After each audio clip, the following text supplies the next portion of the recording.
Today, Nipun delivered the final models for the trash bins, and I got to do something I've been really looking forward to, and that was taking each one and wiring them up. As one might expect, I have a trash bin prefab, and then I've got a couple prefab variants for each of the sizes. This step right here, I'm adjusting a bunch of simple cubes to act as like a container for the trash to fit inside.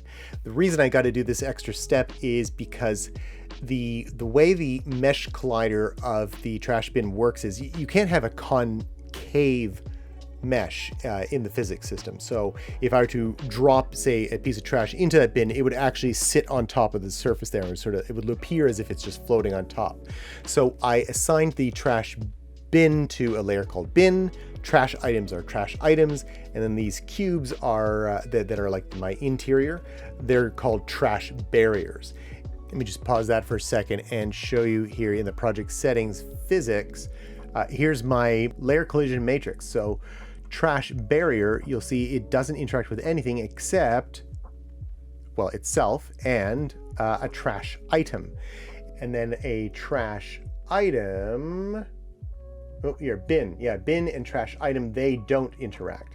So that's why I have to add these extra colliders in order for them to appear to interact with the trash items. If the trash did interact with the bin, then what would happen is it would appear as if they explode out of the bin, and that is not a desired result. Which is a bit annoying. Like, it's an extra step I don't want to have to do, but it's kind of necessary. So I've got this inside, I call it inside, it's just an empty gaming object with a parent constraint, and it is basically matching the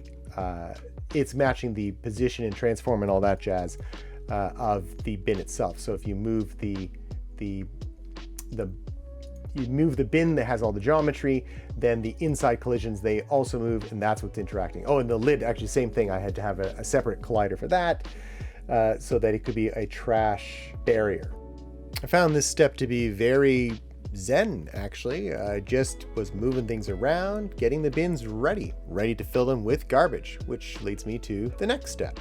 Next, I had to fill the bins. So I created a simple little helper script where it'll spawn a whole bunch of garbage items that you'll see sort of floating above there.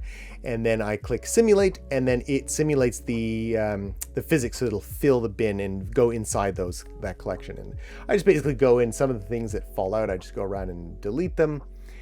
And then I create a prefab out of each of these. So for each size, I'm going to do like 2 or 3. I still want to create more trash items, so I'm just doing it real quick just for my own testing purposes.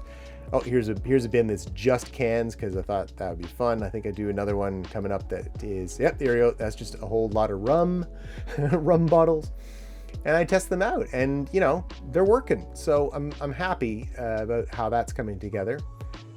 I made a little change to my trash index items here. This is just so that I have each item is numbered, but also I just wanted to tidy up that array a little bit better. So I did a little bit of coding today. That was fun.